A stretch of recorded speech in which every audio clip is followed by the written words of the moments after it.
लोकसभा निवडणुकांच्या पार्श्वभूमीवर आता आचारसंहिता कधीही जाहीर होऊ शकते। संपूर्ण देशाचं वातावरण, राजकीय वातावरण आता खऱ्या अर्थानं तापलेलं आहे। अशातच आता पुणे लोकसभेचा मतदारसंघ अधिक चर्चेत आलेला आहे, तो एका काँग्रेसच्या ज्येष्ठ नेत्याच्या लेटर बॉम्बमुळे। हा लेटर बॉम्ब प्रकार नेमका काय आहे हे सगळं जाणून घेणार आहोत। माझ्यासोबत काँग्रेसचे ज्येष्ठ नेते आबा बागुल आहेत।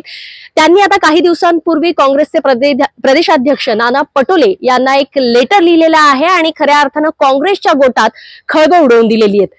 आबा, काय सांगाल, काय हा लेटर बॉम्बचा प्रकार नेमका आहे आणि सगळं काही सुरू असताना अचानक एक लेटर तुम्ही थेट प्रदेशाध्यक्षांना लिहिणं, काय नेमकं यामागचं कारण आहे? लेटर बॉम्ब हा अतिशय प्रसिद्ध आता सध्या चाललाय। हे लेटर बॉम्ब नव्हते, एका कार्यकर्ते काँग्रेसचं काम करत असताना त्याच्या त्या भावना होता की बाबा तुम्ही कुठेतरी जेव्हा इंटरव्ह्यू घेणार, आमची उमेदवारी अर्ज मागवले आणि 20 जणांनी जवळजवळ अर्ज काँग्रेस पक्षाकडे उमेदवारीसाठी मागणी केली, तर त्यात माझाही एक अर्ज होता। पण आता शेवटची वेळ आली तरी अजून आम्हाला बोलवलं नाही, तर मग आम्ही आमच्या प्रांत अध्यक्षांना आदरणीय नाना पटोलेजींना एक पत्र लिहिलं की पुणे शहरातला उमेदवार कसा असावा हा जनतेच्या मनातला असावा, किंवा ज्यांना ज्यांना आपण तिकीट दिलेत त्यांना पक्षाच्या धोरणाप्रमाणे परत तिकीट देऊ नका, किंवा द्यायचं असेल तर निवडून येणारा उमेदवार हा जनतेच्या मनातला द्यावा, एवढंच होतं। पण आता आपण जर बघितलं तर खरं तर म्हणजे नुकतंच जे भाजपचे माजी खासदार होते दिवंगत गिरीश बापट यांच्या निधनानंतर त्या ठिकाणी पोटनिवडणूक होणं अपेक्षित होतं, पण ती निवडणूक झाली नाही आणि तेव्हापासून अनेक नावं म्हणजे काँग्रेसचे सुद्धा आणि भाजपचे सुद्धा चर्चेत होते या पोटनिवडणुकीसाठी। त्या निवडणुकीतही आबा तुमचं नाव आम्हाला कुठे दिसलं नाही किंवा तेव्हापासून तुम्ही कुठेही चर्चेत आला नाही। आता मात्र या लेटर बॉम्बमुळे तुम्ही चर्चेत अर्थात आलेला आहात। आबा बागुल स्वतः इच्छुक आहेत का पुणे लोकसभेसाठी? नाही, मी पहिल्यापासूनच इच्छुक आहे। गेले 40 वर्ष मी काँग्रेस पक्षाचं काम करतोय। सातत्याने मी 6 वेळा नगरसेवक या पर्वती मतदारसंघातून झालेलो आहे आणि पुण्याचा विकास हाच माझा ध्यास आहे। माझी ओळख पुणेकरांना सगळ्यांना माझ्या विकासामुळे माहिती आहे, माझ्या कामाचा धडाका माहिती आहे, म्हणून मी उमेदवारी मागितली होती। परंतु काही कारणास्तव मला आजारपणामुळे थोडंसं माझी एंजिओप्लास्टी झाली, सांगायला काय हरकत नाही, त्याच्यामुळे मी 1-1.5 महिना थोडंसं मागं पडलं गेलो। याचा अर्थ मी उमेदवारी मागितली होती म्हणजे मी लढणार होतो। आता नाव चर्चेत खालच्या पातळीवरून शहर अध्यक्षापासून वरिष्ठांपर्यंत कोणी पाठवलं का नाही मला माहितीच नाही। पण काँग्रेसच्या गोटात फार काही आलबेल नाहीये, हेच या निमित्तानं आता समोर येत आहे। कारण एकीकडे जे आता त्या ठिकाणचे आमदार आहेत कसबा विधानसभेचे, ते आमदार आता खासदारकीच्या रेसमध्ये आहेत, आणखी काही नावं सुद्धा चर्चेत येत आहेत। पण आबा बागुल हे नाव आता चर्चेत येण्यामागचं नेमकं कारण काय?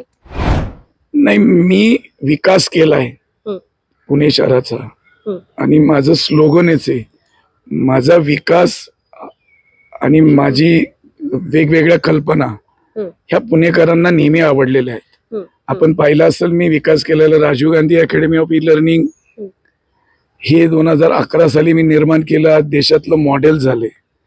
मी आमचे माजी पंतप्रधान मनमोहन सिंग यांना पंतप्रधान असताना हे राजीव गांधी शाळेचं पॅटर्न दिलं होतं की स्लम फ्री इंडिया कशी असावी।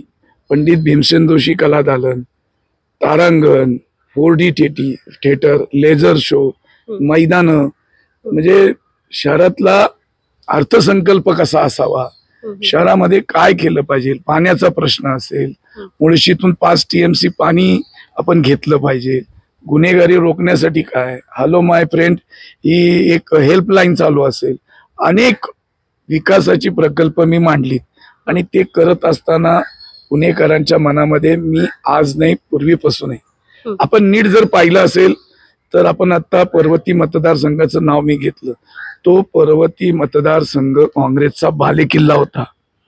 2009 ला आपण पाहिलं असेल तर त्याच्या आधीपासून रमेश दादा बागवे तिथे निवडून येत होते। तो बालेकिल्ला आज काँग्रेसचा आहे का? 3 वेळा 9, 14, 19 3 वेळा काँग्रेसनी हा मतदारसंघच मागितला नाही। मग या पुणे शहर अध्यक्षांची जबाबदारी इथल्या लोकल नेत्यांची का वरिष्ठ पातळीची? आम्ही वरिष्ठांना भेटल्यानंतर म्हणतात पर्वती मतदारसंघ मागितलेला नाही तर आम्ही तुम्हाला कसं देऊ शकतो, आम्ही इथं काही बदल केलं तर आघाडी तुटू शकते. मग हा जाणीवपूर्वक आपण भारतीय जनता पार्टीला दिला का? तसा आता लोकसभा मतदारसंघ 2 वेळा भारतीय जनता पार्टीच्या हातात आपण पायघड्या घालून दिलाय, आता परत द्यायचं आहे का आपल्याला? असं काही आहे का? हे माझ्यासारख्या कार्यकर्त्याच्या मनामध्ये आलं आणि मला वाटलं की आपण जनतेला विचारावं, जनतेच्या मनातला जो काही उमेदवार असेल तो उमेदवार काँग्रेस पक्षाने द्यावा की जेणेकरून हा पुणे शहर मतदारसंघ देशातला अतिशय महत्वाचा हा मतदारसंघ आहे लोकसभेचा, आणि तो मतदारसंघ काँग्रेसच्या हातून आता जाता कामा नये. आणि जेवढे राहुलजी गांधी आज देशभर फिरताली, ही कधी विचारमंथन केलंय का वरिष्ठांनी? कधी शहर अध्यक्षांनी केलंय का? वरिष्ठांनी कधी बोलवलंय का त्याच्यावर? आणि मग आता तुम्हाला फक्त मी पत्र दिलं तर त्याचा पुणेकरांना नाही विचार पडला, इथल्या काही लोकांच्या मनामध्ये विचार आला की आत्ताच का विचारलं. अहो मी तिकीट मागितलंय. तिकीट मागण्यापेक्षा स्वतःहून तिकीट देणं पक्षाने की बाबा याचं काम आहे, ही देखील पक्ष नेतृत्वाची जबाबदारी आहे. तिकीट मागायलाच पाहिजे असं प्रत्येकाने असं काही नाहीये, मागणी केली पाहिजे की नेतृत्वाला ते सगळं माहिती पाहिजे, खालच्या इथल्या नेतृत्वाने पाठवायला पाहिजे की आता हा सक्षम उमेदवार आहे, याला आपण निवडून किला लोकसभेचं तिकीट दिलं तर आम्ही सगळे मिळून निवडून आणू, ही जबाबदारी आमची आहे असं वरिष्ठांना आजही सांगण्याची वेळ आहे. अजून वेळ गेलेली नाही. नंतर परत उद्या कालचेच रिझल्ट जर उद्या लागायचे तर आज शहाणं होणं मला वाटतं चांगलं राहील.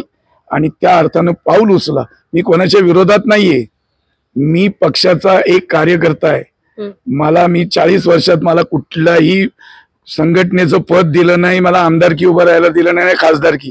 मग सगळ्यांना संधी दिली तर मग मला का संधी नाही द्यायची याचं उत्तर मला पुणेकरांकडून जाणायचंय की मला दिलं तर ते निवडून देणार आहेत, आणि पक्षश्रेष्ठींना विचारायचं की मला तिकीट का नाही देणार आहेत, मला तिकीट का देत नाही हे मला सांगा.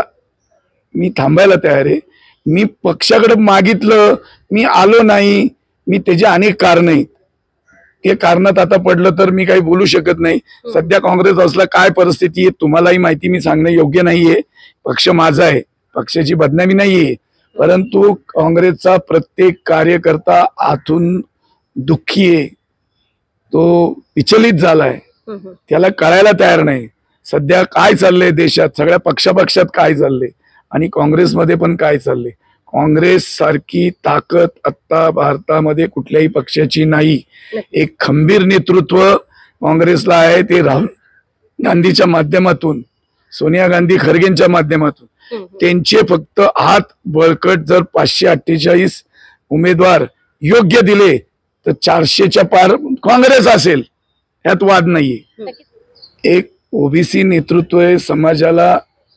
आमचं विदर्भ, मराठवाडा, नागपूर, पश्चिम महाराष्ट्र इतकं एवढा मोठा समाज आहे, तेली समाज, हा सदैव काँग्रेस पक्षाच्या पाठीशी आहे, तो उद्याही राहणार आहे.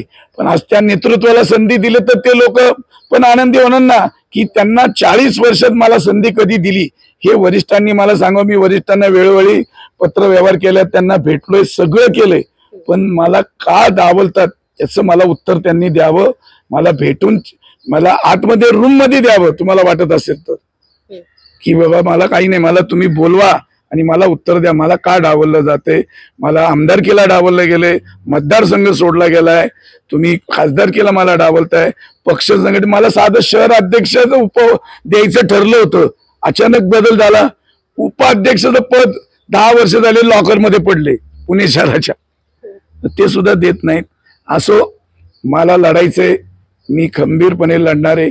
पुणेकरांच्या मनामध्ये आहे हे मला खात्री आहे.